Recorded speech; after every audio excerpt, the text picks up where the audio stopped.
Hi everyone, welcome to the Living Room channel. Today I have Hwee Hwee with me on this show. Welcome Hwee Hwee. Hi everyone. How has your day been? Good. I just had lunch with my family. They're cooking a lot as well. Yeah. Wow. Have you been cooking? So I've been spending a lot of time cooking. I've been helping my sister with the cooking. I'm the sous chef. I've not been trying any cooking, but I've been the recipient. I've been the person who's been just trying out all the recipes that my aunt has been cooking up. Do you want to just share with us a little bit about yourself, like your profession and what do you do? Sure. I'm a writer. So I've been a writer for my whole career. I first started getting interested in writing because I was always read a lot. So when I was 15, I was like asking God, what do you want me to do in my life? So I thought, since I like reading so much, maybe I can become a writer as well. So I started pursuing that as a career. I think for me, writing and just also like talking to people, like communication, I realized it's actually a very powerful gift that God gave me. So I'm trying to use my gift to my best of abilities. So I really hope I can use my communication skills, like my writing and my sharing with people, to enable them to do that. And I think in terms of like my writing now, I feel that, the articles that I write and the businesses that I work for, they need my writing in order for their businesses to prosper. And for like magazines and newspapers, they need my writing to convey useful information that can help people better, or to give publicity to good causes or noteworthy people. So I found like my work very meaningful. Yeah. And you enjoy it as well. You're very passionate about the writing. I'm a freelance writer, so I'm not writing for anyone in particular. So I love working for myself. And the main reason why I love working for myself is that I have a lot of flexibility in my schedule to go out and meet people. Actually, before COVID, I would twice or three times a week, I'll make a point to go out and have lunch with someone like you, like Siobhan, with another friend. But I think if you have a full-time job, it's very difficult to meet up with friends for lunch. But that's a real important part of my lifestyle. I think if you ask in terms of my priorities, apart from Jesus, the second most important thing in my life is my family and my friends. And like I always say, when you're on your deathbed, nobody ever wish they spend more time in the office. Exactly. But they always regret not spending enough time with their friends and family and their loved ones. And I like the part that because like what Hwee shared, I mean, we have lunch, like we schedule lunch like in advance, maybe twice a month or something like that. And it's so important because I think it's a lost gift these days. It's something that's been lost among a lot of people because we take things for granted. So we just feel like, what, we don't even have to pick up the phone and call. We just drop a text message and that's it. But I think for Hwee Hwee, what I really appreciate about her is, she takes that opportunity, that time to actually to make that call, and it's very personalized because you know that when she calls you, she's thinking about you, which is really nice to know that, hey, someone is really thinking about you to give you that call to say, hey, do you want to have lunch? Do you want to like arrange that? And sometimes, like, for myself, I was employed, and so it's difficult for me to make all this arrangements. But it's really nice to see her reaching out, and I think that is really that's really nice. That's very sweet of her to do that, I think. Yes, and I always enjoy our conversations and our lectures because we share very deeply. So especially like we also share about Christ and all the insights that we have. And I really feel that, like when we talk, we grow spiritually as well and we encourage one another. So it's a very positive relationship. Like I try to avoid as many toxic relationships in my life, so I make sure I don't have any toxic relationships. And I fill my life with positive people. So all my friends are very positive and encouraging. And, I hope that, when we get together, we actually encourage each other, especially if we're going through challenges, we can be a support for each other. And like, that's why I'm doing this video series as well, because I really think what Siobhan is doing in her ministry is really beneficial to a lot of the people in the Christian women community. And I want to help her in any way that I can. Oh, thanks so much, Hwee Hwee. And I like what you shared because I think the whole foundation for a friendship, right, is trust. And sometimes, sadly, as women, right, there is also a part of like our insecurities actually keep us from not having that full friendship, because I think sometimes, right, we feel intimidated by a very successful friend, or we feel intimidated when that person actually, they might be going through something, but they are doing much better. Like, for example, if you take a group of girlfriends, right, and then maybe everyone is single, then someone gets attached, for example. And and and even that kind of news, right, everybody won't react to it in the same way. Some people will feel very upset that this person got attached first.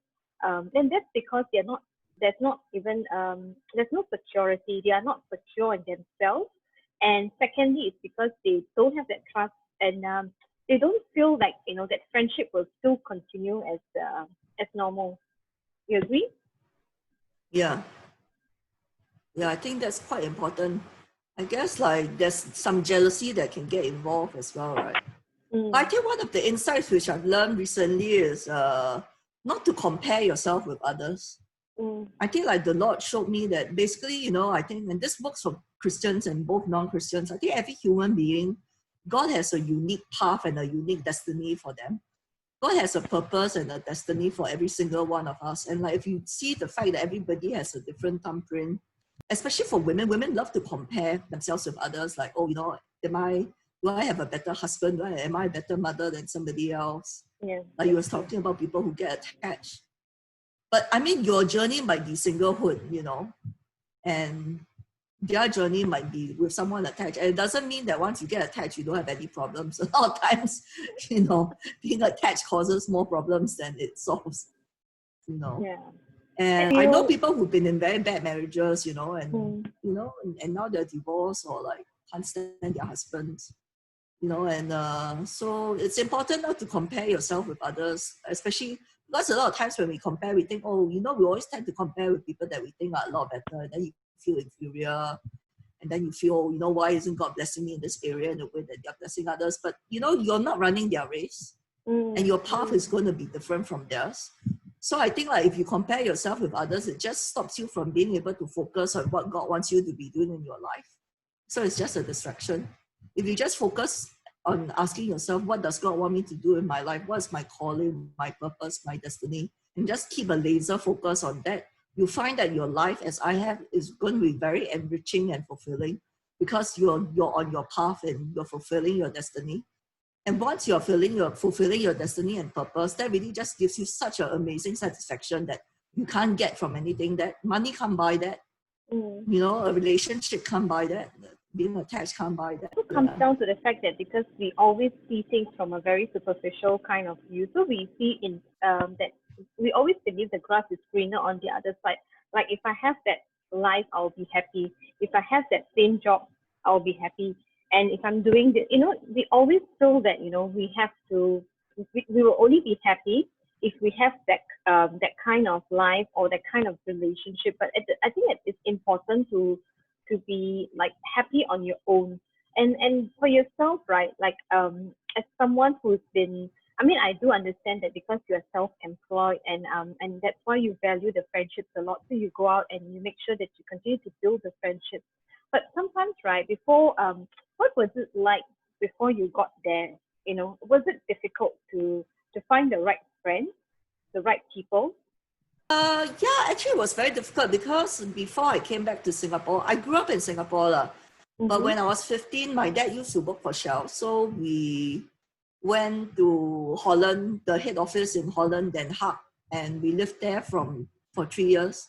So I did my O levels and my A levels there for 3 years. And then when I finished my A levels, I went to England to do my university. Mm-hmm. So I went to University of East Anglia in Norwich for my undergraduate to study creative writing. Then after that, I went to Oxford for 2 years to do my master's in English literature. So that was 5 years in England. Then I won a scholarship at the New York Times to study creative writing at New York University. So I went to Mm-hmm. live in New York for 3 years. Then Wow. I worked there for 1 year. So that was really 12 years that I was overseas before I came back to Singapore in 2001. Mm-hmm. And when I came back in 2001, I was like so lonely because it's like my whole network is overseas. Like all my Mm. friends, were in New York, I really felt very lonely.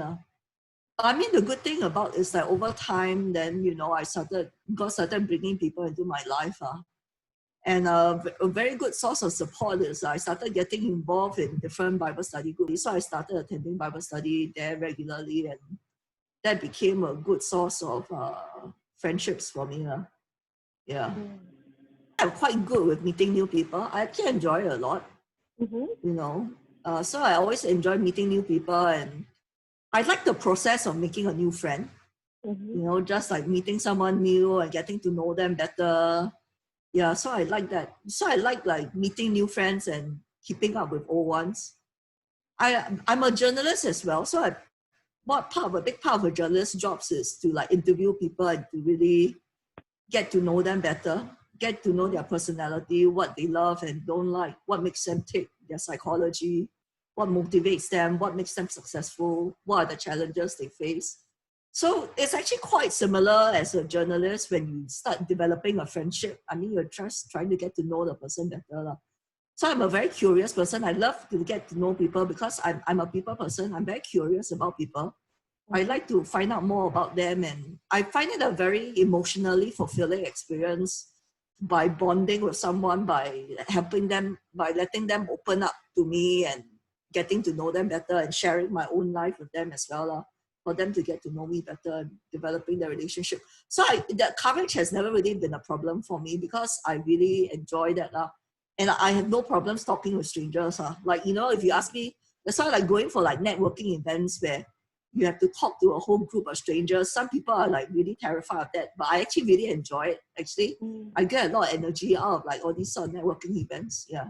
And how did you find that courage to do that? Because I mean, I can understand that it's not easy, because even like if you have not spoken to someone for a very long time, and and the fact that you were not even in Singapore, right? So when you are here, to come back to reconnect with people, you will have missed out on a lot of things, like in terms of what's happening here, what's new here, like even some of the things that we do. I mean, it will be hard to fit in, I think, after being away for so many years.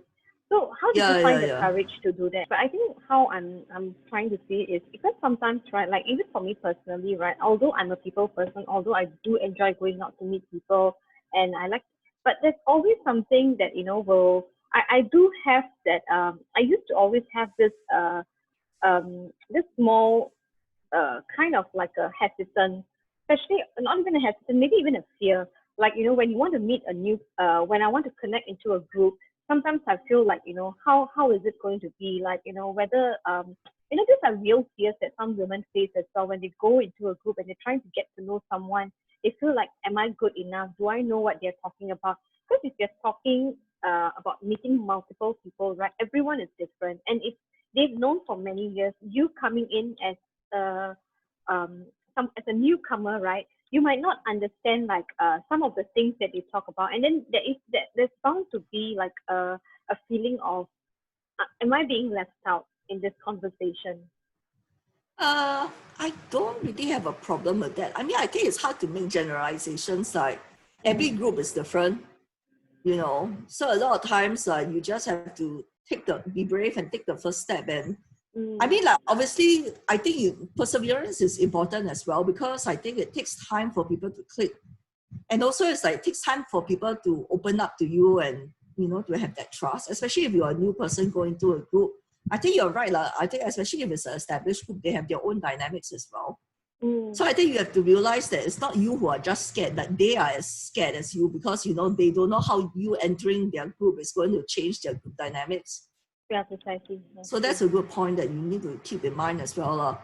And like, I mean, I think so, like, don't just because you go one time and, you don't like it, then you give up. I think you need like make at least 4 or 5 times with a group, for them to warm up to you, for you to warm up to them. It's a process. I think in general, like whether it's a group or with a friend, I think you need to meet them for at least 4 or 5 times before you can really decide whether it's going anywhere.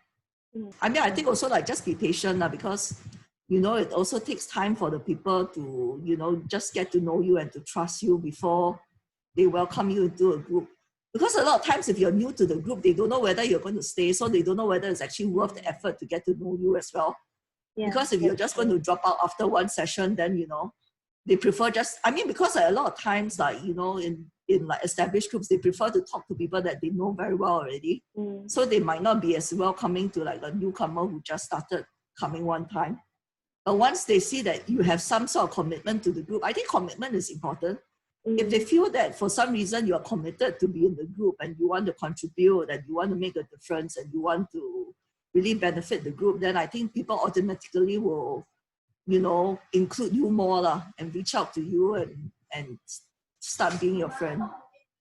Sorry, I don't know whether you can hear my mom talking in the background. No, I can't. But I just wanted to talk about, you know, in terms of like, you know, people with anxiety problems, people with panic attacks. I think it's real, really, it's a real issue because I don't see it in only like, you know, women.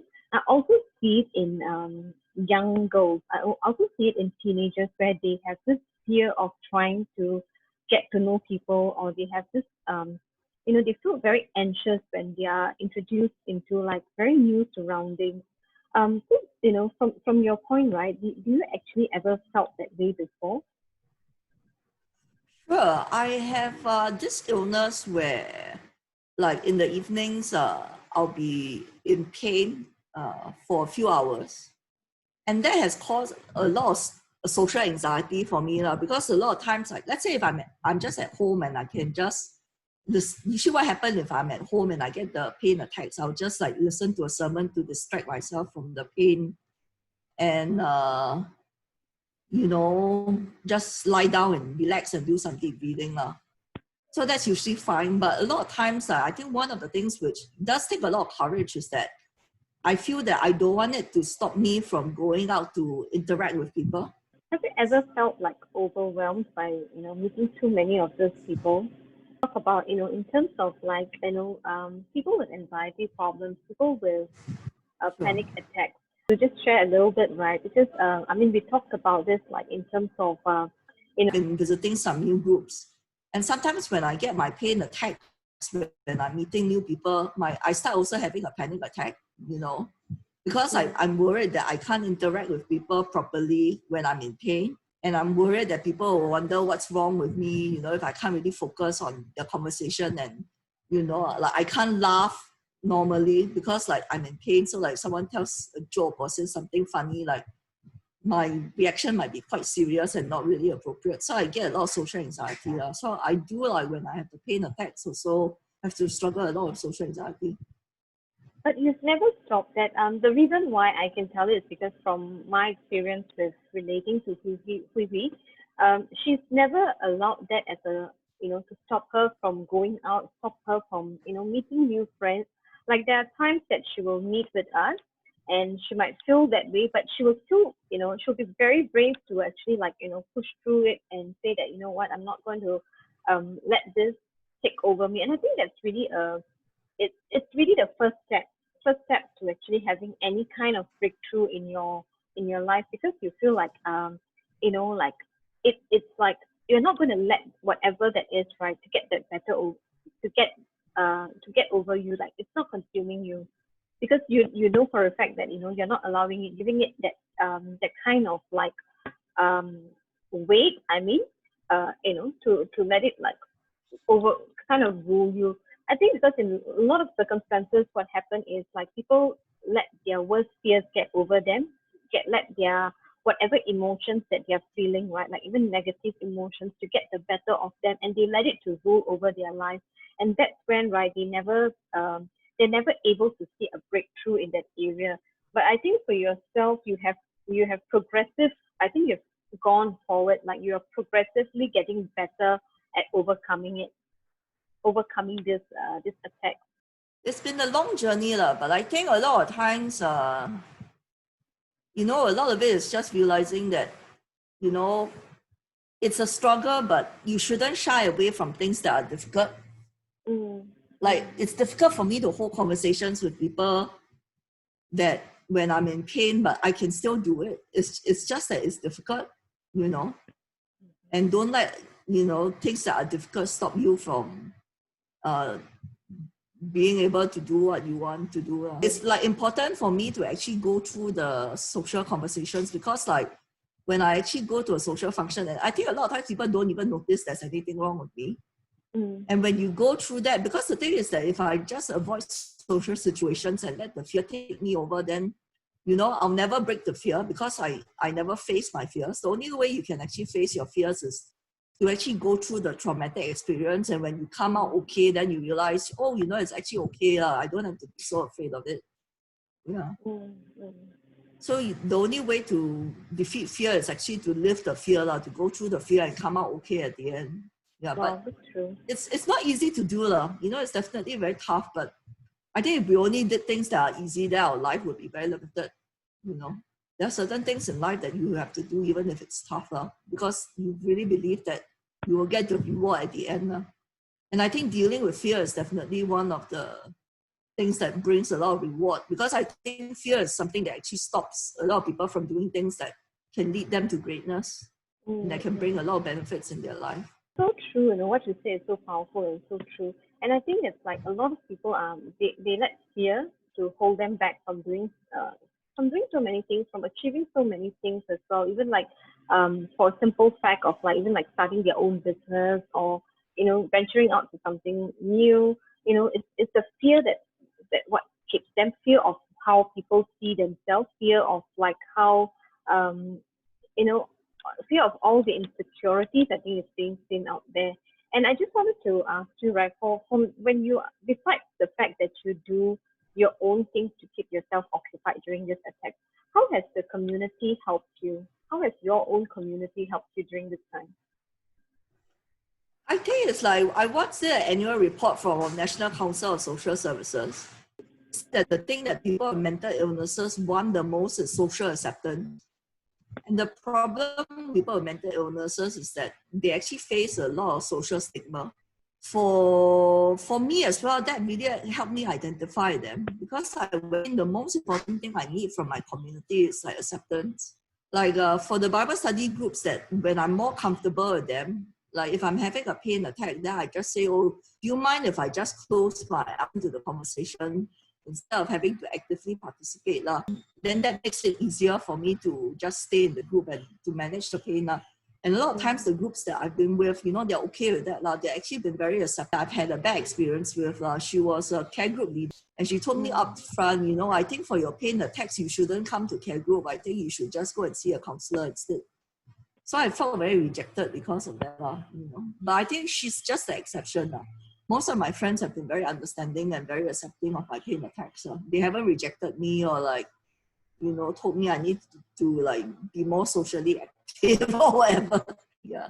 Because it's the right people, you have to really meet the right people. Sometimes I think it's like I mean, we cannot assume why someone does something, but because maybe I think it's also a part of, they don't really know. A lot of times people when they look at someone with a mental condition, or someone who's just different from them, right? The reason why they turn them away is because they do not know how to deal with them.